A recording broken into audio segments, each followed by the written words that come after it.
Hello, ladies and gentlemen. Welcome to the esteemed FaceTime with Leaders, an initiative by World Development Corporation. I am Sunny Pancholi, anchor at World Development Corporation. FaceTime with Leaders is a platform for industry titans to share their experiences, thoughts, ideas, and best practices in order to inspire one another and future leaders. In a nutshell, we attempt to encapsulate the multi-decadal learnings acquired by these industry leaders. We also hope that by conducting these FaceTime with Leaders interviews, we can bring together a global community of eminent personalities. By bringing together such visionaries on one platform, we hope to play a part in inspiring the lives of other leaders. Great learnings from great leaders undoubtedly assist everyone by identifying, nurturing, and using the trade secrets that are proven success formulas for many. And this is what we aim for with these sessions, by making them a gathering of industry stalwarts and a knowledge-sharing community. We have one such corporate veteran on FaceTime with Leaders with us today, Mr. Shrikant Bapat. He has over 3 decades of extensive leadership experience across industries, demonstrating a track record of strategic vision, operational excellence, and nurturing leadership capabilities. His commitment to innovation, employee empowerment, and industry engagement has been instrumental in driving growth and sustainability in multinational corporations as well as industry associations. As the managing director of 2 multinational companies in India since 2006, he has led successful turnarounds by implementing long-term strategic plans and fostering strong process improvements. His active involvement in industry associations such as the India Green Building Council, that is IGBC, and Confederation of Indian Industries, CII, underscores his commitment to sustainability and industry advancement. His contributions have been recognized with prestigious awards, including the Senior Fellow Member designation by IGBC for his decade-long participation and leadership roles within CII, where he served as chairman for the Pune Zone in 2019. Welcome to FaceTime with Leaders, Mr. Bapat. Thank you. So could you elaborate on your experience as a managing director for the Indian entities of multinational companies? Okay. Let me start with, really thanking you because of, I feel honored to be on this platform. And one of the things which I would like to start with is really what made it possible for me to get to this managing director position, because that's also, learnings from there were very important. Absolutely. So one of the things which happened in 1999 was where we had participated. I was in Tata Libre at that time, which was an Emerson entity, and we participated in a worldwide competition, which was a simulated running of a company for 7 years, and my team stood first in that. And there were a huge amount of learnings in that, where how do you run the company on a longer term vision, not on a shorter term vision, because many a times we tend to react to stimulus on a very short term basis. So that was something which we learned there. How does the shareholders really look at the company? What interests them? Those were kind of things which we learned there. And one of the other thing which was there was this total quality management movement, which was there during that 2001. It's still there, but that time it was big. So we were part of the Tatas, and I was an assessor on the Tata Business Excellence Model, which is a Malcolm Baldrige based model. And then I was also on the CII EFQM model, which was another model, which was also on total quality management. It was like understanding the whole company as a whole, and really getting to know companies, because as assessors, you're supposed to go to other companies, read the reports, and kind of advise them in terms of where there could be opportunities for improvement and things like that. So that was a great learning, and that really helped me when I became managing director, took the number 1 position. Of course, it was a multinational, so it was like still a very, I would say, controlled situation where it's like a reporting relationship still, not a real board. For the first company, it still was a real board because it was a joint venture and it was a joint venture. It was deemed public limited company. So when I took over, it was a official board, which was having 6 members, and we had all the kind of processes which an ideal public limited company goes through. And when I went through that the initial phase of it, really I understood what a Indian, I would say, joint venture company had gaps as compared to a multinational company. All the earlier years I was in a multinational. Very fundamental things, which were like process orientation and the rigor of it. Not that not process oriented, but the rigor was different. Things like compliance. Compliance was there, but when we talk in a multinational firm, the compliance is much higher. The internal audit processes, which are there in the multinational, which was there in Emerson, much higher than what was being happened. So there were a lot of things which had to change. Process changes, people's thought process changes, which will drive those processes. And one of the things which everybody was talking about at that time when I took over and looked at all these changes is, we're running a good company. We have been running like this for so many years. Company has been doing well. So why all these changes was one of the questions which was there. And that's really a question which had to be answered. So without that, the change was not going to be sustainable. And if we had forced it through, there would have been a lot of resignations. So that was a challenge which I had to face, and really getting to have people understand those changes, really come to understand why those changes are required, how will they benefit on a longer term basis. Short term, that benefits are not as visible. There's more work to be done. But on a longer term basis, how it makes things much more, compliant, and how this compliance is going to help in terms of when we are looking at exports. When you're exporting, customers which come in, they don't look at just the product; they look at the company also. So those were the kind of things which I had to go through with the people. So a lot of sessions where I had to convince people, get to understand what their views were, kind of convince them that okay, yeah, this is fine, but if you want to grow the company the way it has to grow, we have to look at exports. And if we have to look at exports, these are the things which we need.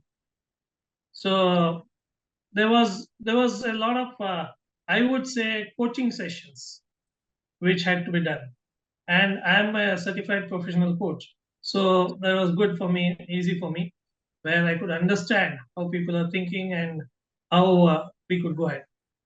And the period which I had an option to go ahead with was like 7 to 8 months, because that's when the export business starts. It's a cyclic business. When you talk about propellant business, it's a cyclic business because we were making compressors for HVAC, and HVAC sale happens in summer.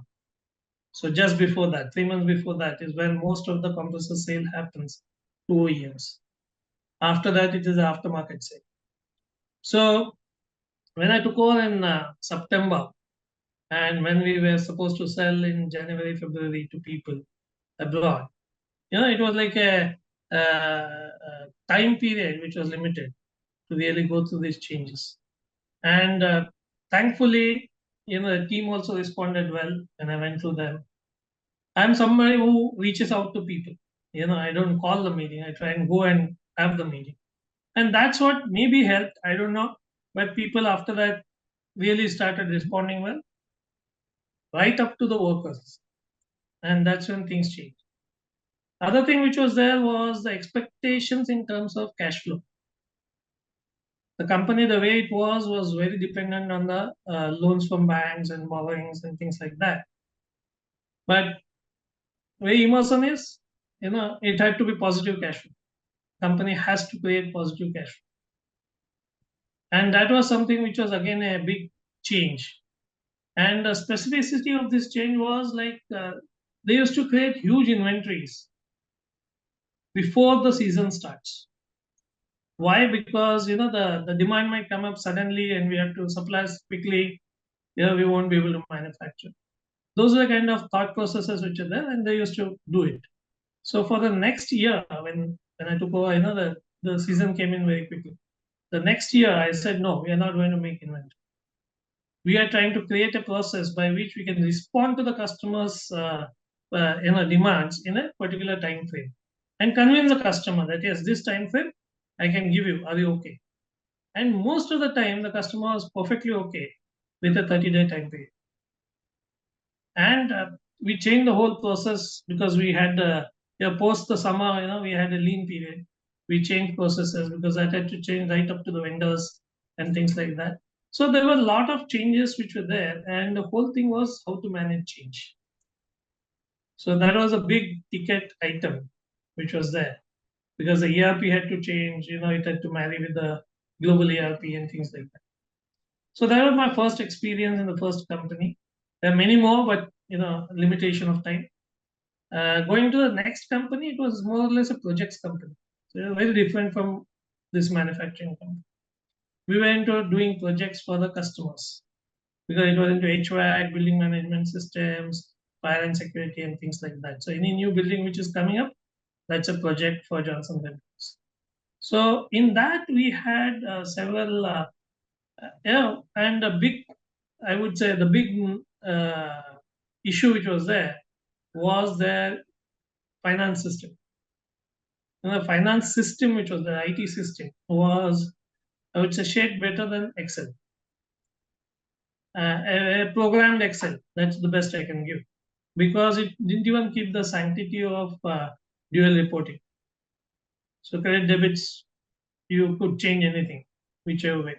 So when you look at a trial balance of such a system, it's just whatever you want to write, you can write, and then make sure the system shows the same. So we had to go through that big change, because when we went through that change, the realization was that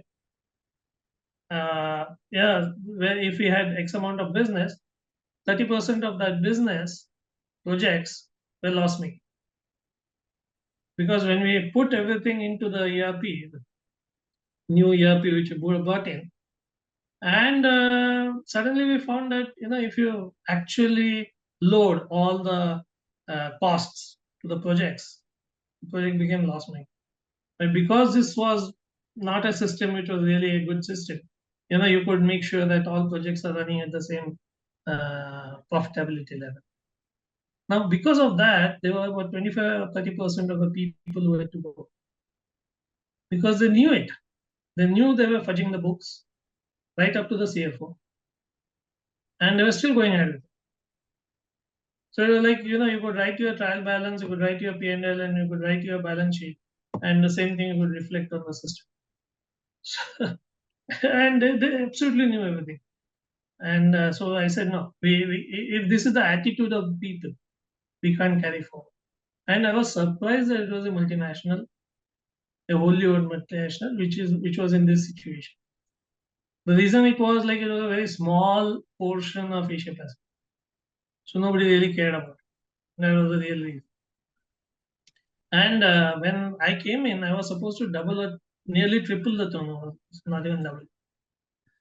And the situation was like, when I looked at this, the 25% of turnover was gone, because we had to go back to the customers and tell them that either you give us an escalation or we will stop the projects. And many of the projects got stopped because even the customers' projects were delayed. So we didn't carry forward.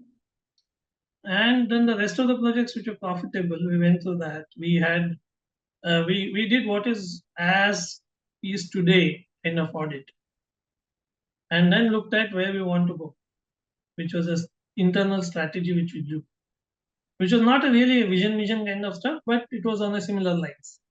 Vision, of course, came from the parent company. And then we did a gap analysis. Now, after we did a gap analysis, we had to really look at what are changes required. I had to gather a team of people who would be the champions of the change, convince them that these changes are required. Because from taking $1 million projects, we had to go to 200K projects. Because the smaller projects we could manage even without a very strong system. But $1 million projects, unless you have a system, it would collapse any day. So those were kind of change, and that needed a lot of convincing of people, a lot of understanding from everybody, even the customers. The customer said, yeah, earlier you used to take this project, why are you not even quoting for it? So we had to talk to them. We had to say we are getting ready for it, but please wait. We will not quote for it for next 2 years.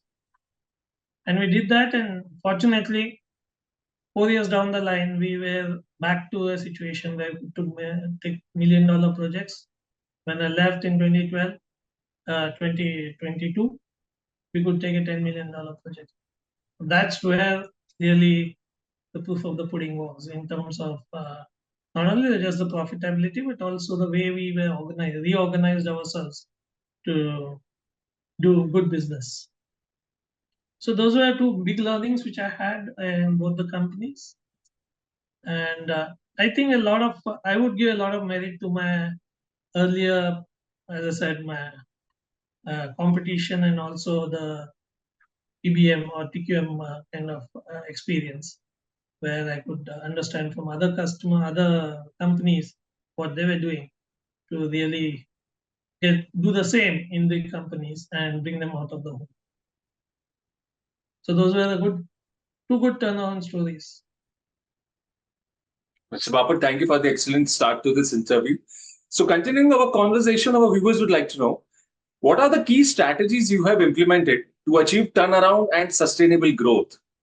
Okay. So like going again to two different companies.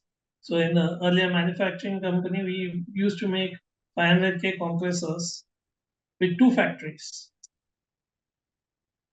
And I joined them in 2006.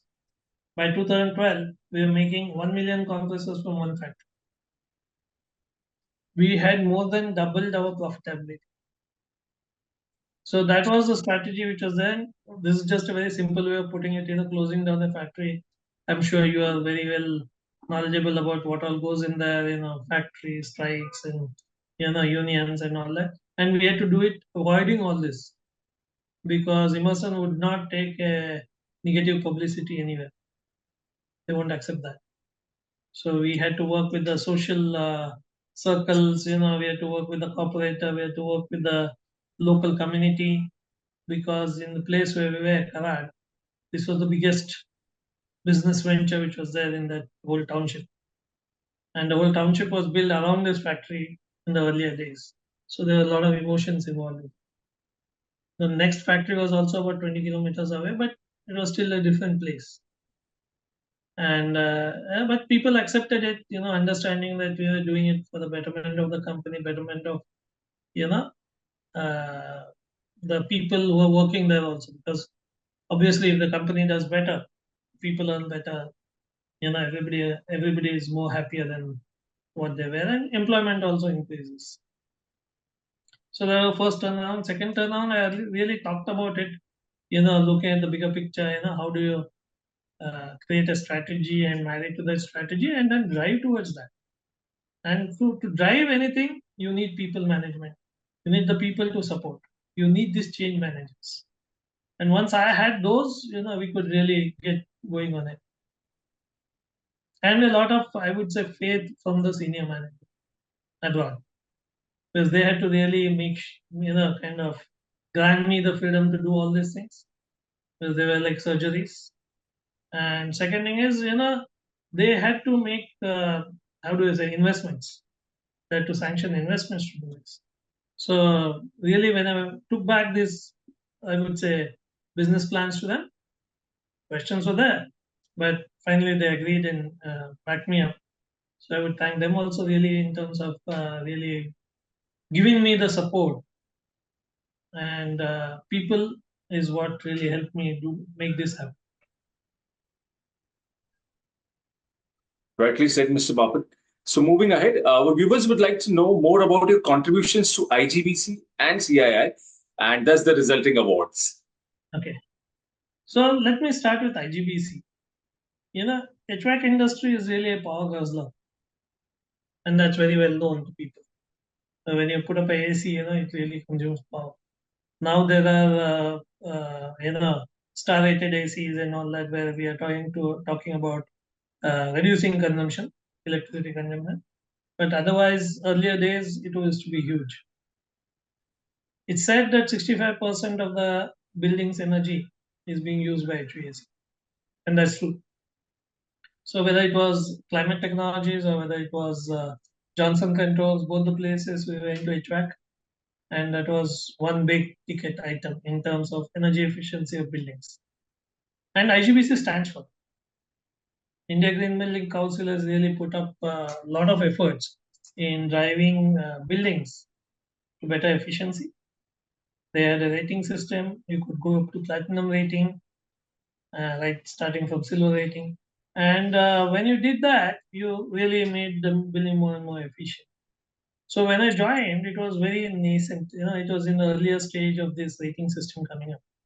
And we needed a strong drive to take this rating system to the higher levels. So what we did is really constituted an award. The award was for three sections of entities.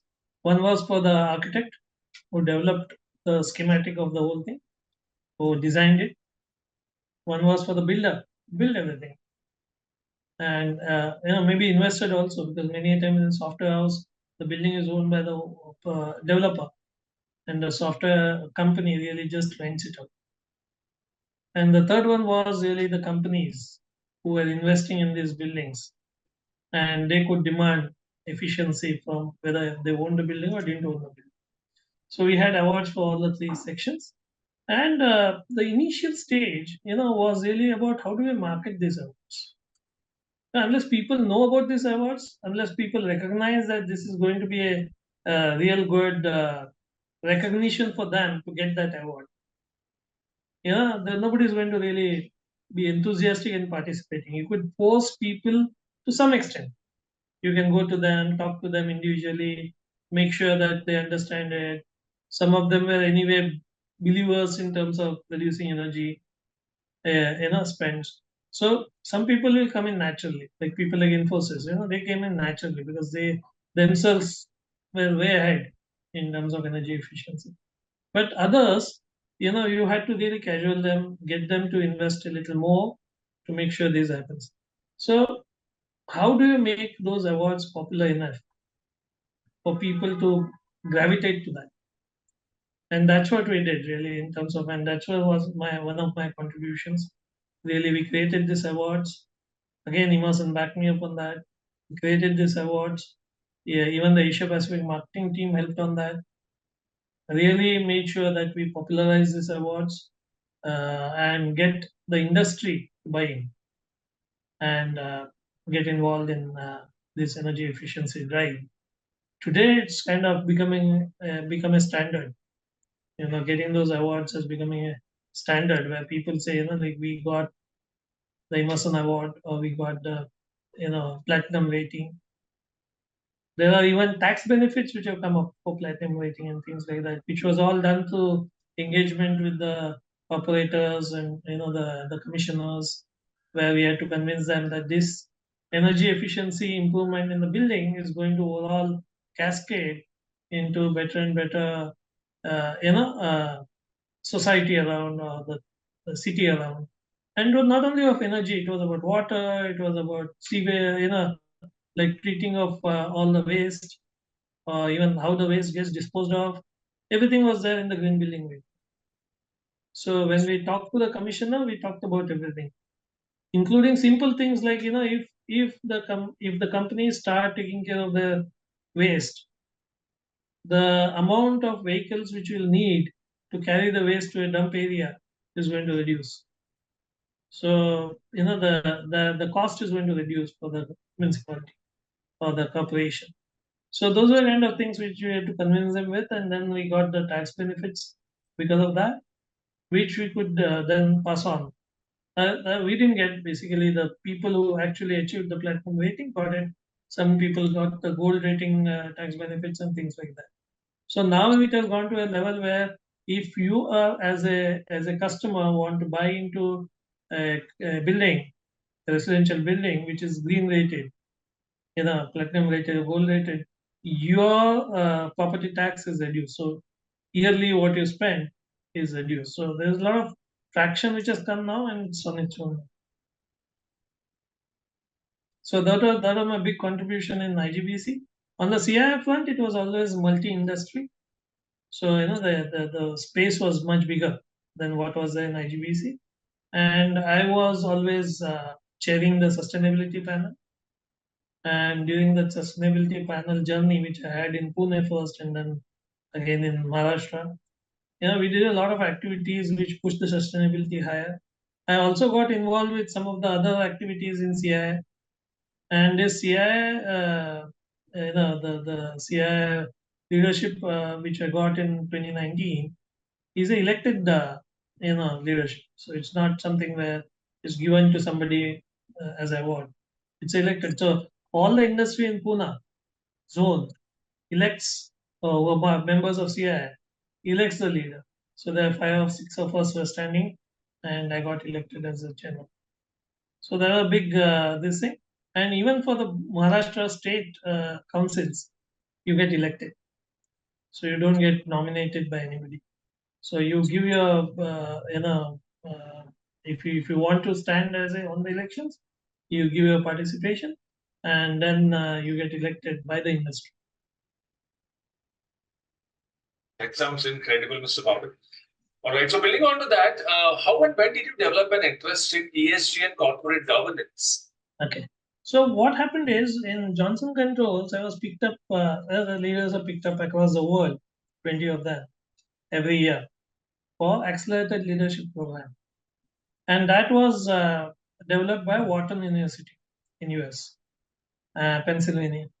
So this university had developed a program which we became part of, and one session, 1 or 2 sessions in that, really the professors who were there, or the leaders who had come to talk, gave us an idea about what is happening as mega trends in the world. So there were trends like, where is the manpower shifting? When I'm saying manpower shifting, it's not the movement of manpower. It's just that Europe, the population is dwindling. Africa, Asia, the population growth is there. So obviously the population concentration in Asia is going to go higher than what you find in Africa is going to go higher as what you find in Europe or some of the other countries. So this was an example. There are many more, but that's how the labor is shifting.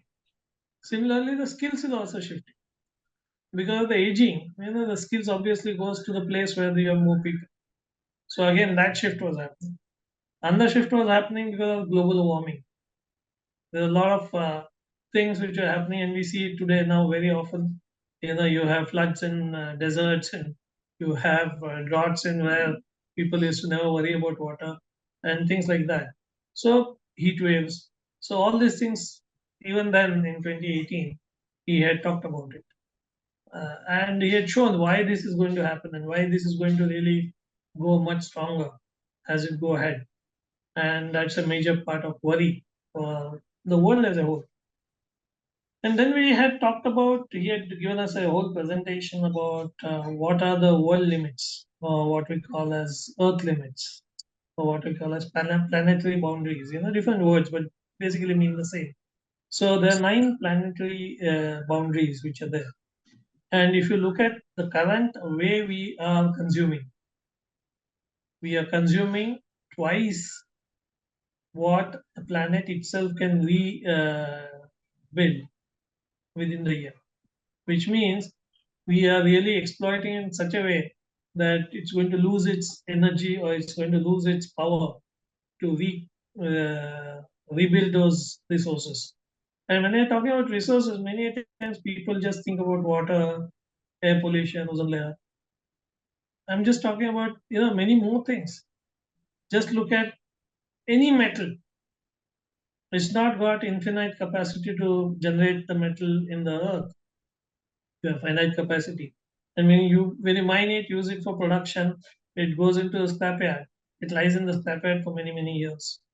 So that's also going to exhaust one fine day. And different metals have different times for exhaustion. So the whole thing then was in terms of we have to relook at the demand or the consumption itself that we are doing. How do we modify the consumption in such a way that we come within the planetary boundaries?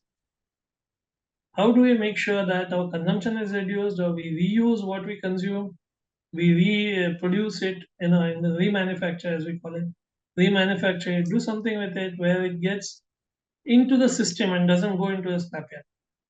So that's something which struck me in the sense, uh, when you understand those things, one feels what are we going to leave for the next generation, and those boundaries are like 30 years, 40 years, you're going to lose things. It was shocking. And that's when I really got into this ESG thing. And then I did this whole certification course from Cambridge University for leadership in sustainable business sustainability. And it opened my eyes into many, many more things, including things like compliance, child labor, and yeah, today there are situations where even people like Apple are being tasked because there is a copper mine and there's a I forget the name, but there's a metal which is being extracted in Africa, and child labor is being used there. So it's not that child labor is used within your four boundaries. It's also what you buy, where you buy from, where the vendor is buying from, and the whole chain. You have to look at the whole chain when you're talking about really moving towards sustainability or towards governance. Yeah, and that really opened my eyes to many, many more things. Like how are you polluting the earth? How do you create a scenario where, and how many companies are doing that? Like there's a jeans company which is encouraging people, you bring back the earlier jeans and you'll get a discount, and that earlier jeans is being remanufactured and is being sold. So there are many things which are happening. Cars today, Mercedes is building a car, it is already on the roads, where parts of it can be reused or remanufactured. Yeah, so every company is now looking at this consumption as a, or demand as a very strong future uh, action plan or innovation, I would say. And it's a fascinating topic, I tell you. The more you go into it, it's just superb. And I would say every company has to look at it. So that's why post retirement, I jumped into that bandwagon. I really said, yeah, this is the area which I want to contribute in. Well, now just earning money is enough. I've done that for 32 years. So now I really want to, not that I don't want to earn money, but I really want to focus my energy into what I feel can contribute to this world. So that's how I went into the ESG. All right. So, moving ahead, as an ESG and corporate governance expert, what values do you bring to the table? As I said, like now understanding all the parameters which are there when we talk about ESG, it's not just energy and uh, looking at the smaller picture within your factory and looking at the bigger picture, how companies are doing it. I can really bring that to different companies if I operate with that, saying that this is the vision that you have to look at, not just look at your own compliances.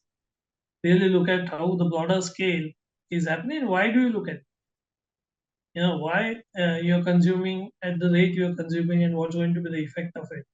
So those are kind of things which I can contribute, really coach people, train people, and really help them innovate, because that's something which is required. When we are talking about changing the product, you have to innovate. All right. So, Mr. Bapat, let's discuss technology and its impact on your professional landscape. So, here is my question to you. What are some ways you want to leverage technological advances like IoT, AI, ML, blockchain, big data, digital twin, cloud, Web 3.0, etc., in the field of sustainability? Yeah. Now, when you talk about all this, and that also I got exposed because of this Wharton University course, and then I did my digital course also from SPJN University in Mumbai. So, really speaking, digital, when you look at it, people look at an IT system, somewhere that's working. No, digital is something where it's really the connectedness. So there are companies globally where they are kind of farming equipment companies, where they put IoT on the farm equipment, where it gives the soil quality, it gives what is the temperatures and weather situation, what is the kind of yield which is coming through, and then looking at all this data. Of course, in any kind of AI, you have to have a large set of data. So once they get the data, they can actually advise the farmer what kind of uh, nutrients your soil is going to require. So how do you use your fertilizers? How much do you use? How do you make sure that the soil is not really contaminated because of it, and things like that. So a lot of things which can be done using AIML. A lot of things is being done, and there's a lot more which can be done, which could either reduce the demand, which is reduce consumption, or it could help in avoiding wasteful mistakes. Amazing. Mr. Bapat, thank you for sharing such amazing insights into different subjects. So this brings us to the last question of the session. We are building a community of industry magnates. The move is meant for cross-pollination of knowledge and building a knowledge-sharing community of corporate giants and industry experts. So what are your thoughts about these initiatives taken by Mr. Zishan Pathan, Mr. Heval Mehta, and the team of World Development Corporation? I think it's a beautiful initiative. It's something which will bring in, because when I was in 2019, when I was CII chairman, we also built up a CEO community, really to bring in all the CEOs together and exchange ideas. You're building it on a very larger scale, when you're talking about this world development goal. I think it's a great initiative, absolutely fantastic. The more people who can participate in it, and the more exchange of ideas which could happen, where you bring people together either on this IT platform, or you can bring them physically together, different cities. I think this exchange of ideas is going to really take this whole, I would say, scheme of things into a next level. Many a times when people are following ESG or any of this, I think you need more ideas. You need to share ideas. You need to understand what everybody else is doing. These are kind of platforms which are fantastic.